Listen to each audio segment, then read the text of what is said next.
Have you heard of small modular reactors, or SMRs as they're known? SMRs are nuclear reactors that are smaller and have less power than traditional nuclear reactors like the ones you might find at the massive Diablo Canyon power plant in San Luis Obispo County, or traditional nuclear reactors found at the now shut down San Onofre power plant in Southern California, just south of Orange County off the 5 freeway. So you might be familiar with those. Well, small modular reactors, SMRs, they're different. Yes, they can also be used to generate electricity and process heat. However, all this while being about 1/4 to 1/10 the size of a traditional nuclear power plant. So what exactly should we know about SMRs? Are they good? Are they bad? Are SMRs part of a possible solution to our complicated energy future? Glad to be aboard. Thanks for having us. Thank you. So now let's delve into more of this interesting subject. First to Olivia and then to Ron. Olivia, before we get to all of what's going on with you in South Africa globally, we want to hear all about that. First, so explain more about exactly what the small modular reactors are, how they work, what should we know about them, Olivia? Thanks, David. So South Africa actually embarked on a project to commercialize smaller versions of nuclear reactors in the early 2000s. And, what we tried to do was look at decentralized grids and how a smaller version of a nuclear reactor could benefit the baseload power needs of predominantly countries, in Africa that don't have access to large grids. So what was found was that when we, reduce the size of these reactors, what we get is a constant baseload power source without the exorbitant costs and environmental risks that come with larger reactors, as well as a reduced water risk, which is a huge benefit to countries, especially in developing economies and water scarce countries.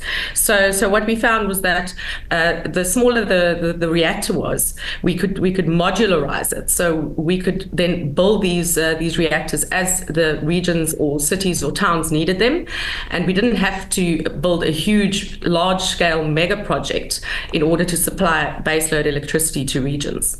Ron, further the narrative that Olivia is explaining, what more should we know about the small modular reactors and why are they good in your opinion? Well, she and I co-authored an article about small modular reactors benefiting developing countries because, we got 8 billion people on this planet, and the wealthy countries are doing anything they want. They can afford to do anything. But 80% of the people on this earth are living on less than $10 a day, and they don't have the luxury of spending a lot of money going after something. But the world needs electricity. And the small modular reactors might be the best way to get developing countries their electricity less expensively than the developed countries that are spending a lot of resources going to wind and solar for intermittent electricity. At the same time, we're developing data centers that need continuous electricity. So it's a conflict of interest to what the developing countries are doing. And yeah, the small modular reactors is probably the best bet to service the 8 billion people on this planet. Speaking of this planet, Olivia, back to you. What exactly are you doing with regards to the SMRs? I know you're in South Africa now, where we're interviewing you from. So what's going on in South Africa or globally? What have you witnessed with the SMRs so far as a possible energy source for the future? Because certainly, as you know, both of you know, nuclear, it has the detractors, the risks, the dangers, all that, which we're going to discuss later during the interview. First, so what's going on in South Africa and globally with you and your company?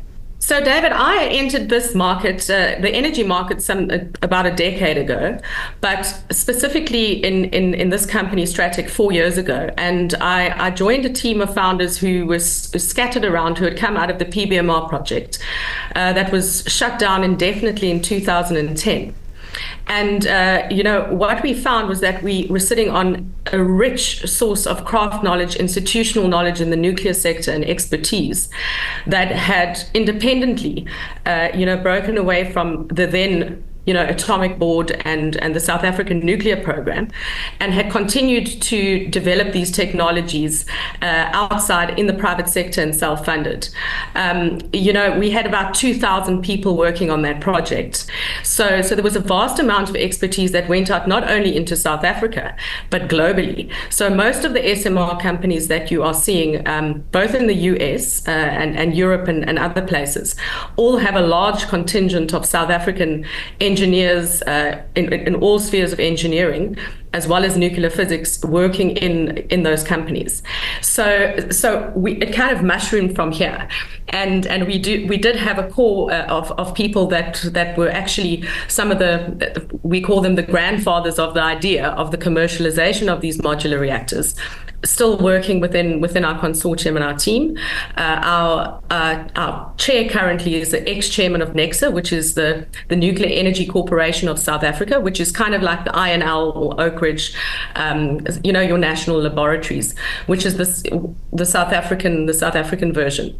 So we've got this core of expertise, and what we decided, and especially after being involved in various energy projects across renewables, oil and gas, and engineering, and really finding out that this is, like as Ron said, the one thing that could potentially give the 8 billion on this planet, access to electricity.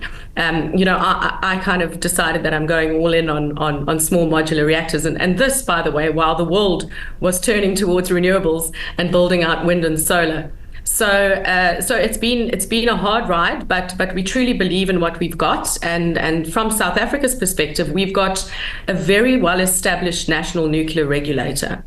South Africa is one of the founding signatories to the International Atomic Energy Agency, and we are also the only country in the world to have voluntarily given up our nuclear weapons program. So we've got an excellent rapport with the international atomic community, as well as the International Atomic Energy Agency, and our regulator is well poised to provide the standard for African countries and how they develop their regulatory processes. So one of the discussions that we're having on very high levels with the African Commission on Nuclear Energy is to standardize this reactor technology across Africa. And not only will that curb weapons proliferation risks, but it will also allow African countries to develop these programs and these power plants at a lot faster rate, and give the international community and particularly government security that you are working with a credible signatory to the International Atomic Energy Agency. Our government, despite the politics of the day internationally, is actually very pro-nuclear, one of the nuclear energy and one of the few in the world that really has supported both coal and oil and gas and nuclear energy as the baseload of our power grid. Now, South Africa's national utility Eskom won the award in 2001, the Financial Times Global Award for the best power utility in the world, and has since been hollowed out for various reasons, but it still remains that we as a country still have that expertise and institutional knowledge of the blueprint of how to roll out extensive, not just nuclear, but energy programs in a very short space of time. We were pumping out six packs of coal-fired stations, or coal-fired at least reactors every 18 months at a stage. And that's how we developed an industrial economy in South Africa. And that's what we need to do in Africa. What do folks need to do, though, in your industry, Ron, in this SMR industry, so to speak, in the U.S.? Where are these located in the U.S., these SMRs? Well, ironically, SMRs are coming to California. We have data centers, are big, huge power users, and the company Oklo, O-K-L-O, you can look them up. They are in the process of proceeding with SMRs to power data centers because you need continuous, uninterruptible electricity. The downfall of wind and solar is that you only generate electricity depending on the weather. So you can't run data centers, hospitals, airports, operating rooms on intermittent electricity. And that's the main advantage. And especially with South Africa, the wind and solar is very, very expensive. And they only generate electricity, so you want to take the least expensive way to go for electricity, and you want a continuous, uninterruptible electricity. That's the thing that drives the economy. And SMRs are smaller, they're more affordable, And South Africa, I think, is going to set an example for developing countries to proliferate them around the world. Although, Ron, If it I is... can jump in there. Sure. Sorry, David. If I can jump in there on North America. So in our rollout plan, we've looked at the various regions across the world and how the SMR technology benefits the economic stage of development of each of the regions. So each of the regions is very different. You've got your developing economies that need electrification, and they needed it yesterday. So we can't mess around with in those regions, with technologies that are not proven, like wind and solar. They do have their applications, of course. But in North America, we really are looking at things like propulsion systems, chemical production, hydrogen production, called pink hydrogen. 6 of our reactors' thermal power can produce 85 million square cubic feet of hydrogen per day. So we're looking at applications that can benefit propulsion systems, energy storage systems, and then obviously the space industry is a big one for us. Africa is also looking at the space industry and looking to join forces with some companies in North America. And in terms of North America, those kinds of technologies are what one would be looking at. Olivia, let me further this with you just for one more moment, and then we'll get back to Ron, because both of you were mentioning this earlier, and Olivia, you just now. There are, here in the U.S., we hear it constantly in the news media and with liberals or conservatives, depending where you fall on party lines. For some, oil is the greatest thing in the world, right? We have so many options for energy these days. We've got oil, we've got natural gas, we've got coal. Some say that's great, others say no, we need solar, we need wind, we need all the renewables, and so on. So with all that said, tell us more about where you rate nuclear power in this sort of energy equation, Olivia, and then back to Ron. 100%. So nuclear, to me, is extremely important in terms of the constant baseload electricity or heat that it can produce in terms of industrial applications, electrification, and producing things like ammonia or nitrate fertilizers, or things that traditionally have had chemical reaction or chemical reactors or heat sources producing these things. The paper and pulp industry. So the applications in terms of electrification and getting rid of these chemical reactors, because what they actually do, pollution aside, what they actually do is they use a lot of the input products, for instance, whether it be oil or whatever you're using, coal, for instance, to produce products, as an input for heat, to produce heat. So the heat factor is fantastic. Desalination is another one. So in terms of that, nuclear, should provide a percentage baseload.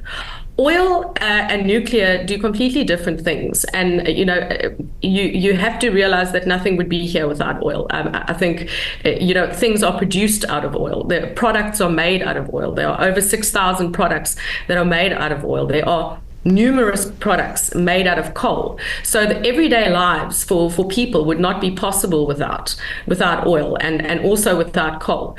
However, the percentage of the heat and electricity that can be produced from nuclear can facilitate better production, cleaner production, and cheaper production of these products and services that the world wants and needs. So I see the renewables section, I'm all for embedded, what we call embedded or behind the meter renewables, on rooftops or, dead zones where, parking lot covers, etc. And we've done a lot of that in South Africa. We've added 6.4 gigawatts to the system.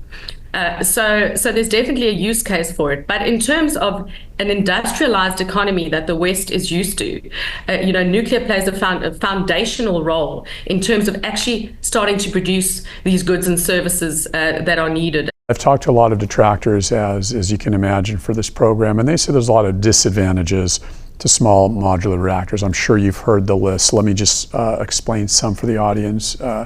They're saying first, look, the cost is insane because many of the opponents of SMR say they're in fact more expensive to build per unit of power than the more larger nuclear reactors we're familiar with. Then they're saying there's the power generated from the SMRs, which again, the opponents, the critics, say have actually the lower power output than the traditional reactors, which can mean less revenue for utilities, and that's a factor, right? Then there's certainly the elephant in the room, the nuclear waste, the management. What are we going to do? People freak out when you hear nuclear here in California or in the US. I don't know where it is in South Africa or around the world, but they're nervous of these high levels of nuclear waste, this radioactive waste that seemingly remains in the environment forever, or so they say, the critics. And then there's certainly the concerns of how do we manage it? How do we dispose of the radioactive waste? You got to bury it 10 billion feet under the ground, right, to get rid of it. So these are just some of what people are saying. And then lastly, and then Ron to you, and then back to Olivia, you've got to have some mega electric grid, right, to be able to support all of this. So with all these things taken into consideration, first to Ron and to Olivia, how do you counter what your detractors are saying with regards to SMRs? Well, you have to understand that electricity came after oil. Let me repeat that. It came after oil. We got different ways to generate electricity. We got wind and solar, hydro, nuclear, coal, natural gas. All 6 ways to generate electricity cannot exist without oil. Because all the parts, the components, the computers, the wires, the insulation, the furniture, it's basically all made from oil. And without oil, you have no electricity. So you want to minimize using Earth's resources. Earth's been around for 8 billion years, and we're using a lot of resources to generate electricity. We're using 8.5 billion tons of coal per year. And, the well's going to run dry at some point in time, be it 100 years, 500 years, 5,000 years. But whenever it does run dry, Dave, it's going to be around here with or without us. And so we have to be cautious about using those resources. And going to wind and solar, you got lithium and cobalt. Lithium, we're extracting like 240,000 tons of lithium per year. And that's projected to double in the next few years. And then cobalt, and we're extracting 280,000 tons a year per cobalt. And there's a limit. And so you want to basically kind of favor the resources or the electrical generation that uses the least amount of natural resources, because, our future generations, thousands of years from now, would like to have electricity also. And so, but you refer to nuclear waste. One of the things in different articles I've written with other folks is nuclear waste is basically only used about 3% of the energy. There's 95% of the energy still available in that nuclear waste. And so fast breeder reactors, the big guys, are going with the slightly used nuclear fuel. SUNF is the buzzword. You can basically take that nuclear waste and you still got 97% of its energy left to be fuel for the big reactors, fast breeder reactors. So yeah, I hear you, Ron. I want to get Olivia's perspective on this. How do you, Olivia, counter all the negatives I just mentioned about the SMRs? Great. So let me start with the economics. So we've done a number of pre-feasibilities together with an actuary in London, who's ex-Bank of England, and we've done it over a number of years. We've ripped our model apart. We've put it back together. We've ripped it apart again. Our team has been involved in huge infrastructure projects over a number of decades. So the first thing people ask is, well, how do you know how much it's going to cost before you've built one? So I'll say, well, how did we build anything? If that be the case, we know how to run large engineering projects. We know how to cost them, and our engineers are working on large infrastructure projects as we speak. So they are definitely not expensive. Expensive is a relative term. So what the green advocates or the people that advocate for wind and solar like to say is that it's expensive compared to renewable energy, and you can't compare them. It's like comparing oranges and apples, because you've got a technology that is going to last probably 80 to 100 years, but we'll bet on 60, and I'll get there why I say that in a minute. So we've amortized our costs over a 40-year period, which is still only about half of the life of the plant. And we still come out to a levelized costing on the first of a kind reactor, which means you've got about 30 to 40% extra costs on final design and R&D that needs to be done in the process of while you're building, as well as the licensing process, which is extremely expensive. We've already got SMR companies in the US that have dropped hundreds of millions of dollars, on the licensing process and have not yet got a license. And we speak to them. So we, this is not something we read in the news. So on the economics, we're looking at about a levelized costing on the first of a kind at about 18 US cents a kilowatt hour. And that is an extremely conservative figure. Now, if you look at the cost of electricity in Germany, that is currently costing 40 to 45 euro cents a kilowatt hour. So we're already looking at a cost and of less than half of what Europe is paying, the guys that have gone for the wind and solar and turned off their nuclear reactors. So relatively speaking, one cannot say that SMRs are more expensive. They're certainly not more expensive. You're looking at an upfront capital cost. It's not a cost issue. It's a financing and structuring issue. And it's a banking mandate issue. That's what needs to be solved for. So you've got long-term stable production of electricity. So one can't say that it's going to, the smaller, if you've got a plant that produces matches or cans, you can't say that a smaller canning plant is going to make less money, relatively speaking, in terms of percentage margin than what a larger plant's going to make. It's got a constant output of 93 to 95% capacity factor, which means that you can confidently predict your output. You can confidently plug that into a manufacturing process and predict that output. And therefore, it's the most stable energy and utility investment around, with the minimal geological footprint, as well as the minimal environmental footprint in terms of mining. So that I think addresses maybe two of them, the output, I think, as well as the economics on it. In terms of the grid, these SMRs were specifically built to cater for microgrids. So South Africa is almost the size of Western Europe. A lot of people don't know this because, you look at the map and you don't realize how large it is. So we transport electricity over thousands of kilometers from the coal-fired station near the mines to the urban centers and factories where they're needed. So that was one of the problems in this region that we needed to solve for. Africa is a huge, huge place.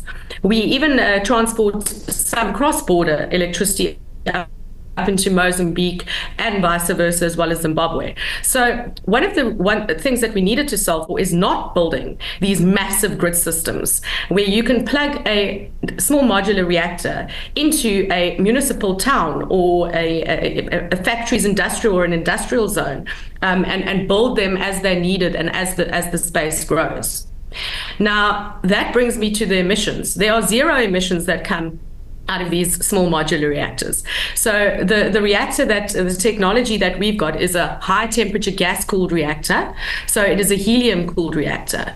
Now, helium is one of the two noble gases. It doesn't take a radioactive charge, which means that even if you had to have a helium leak, which is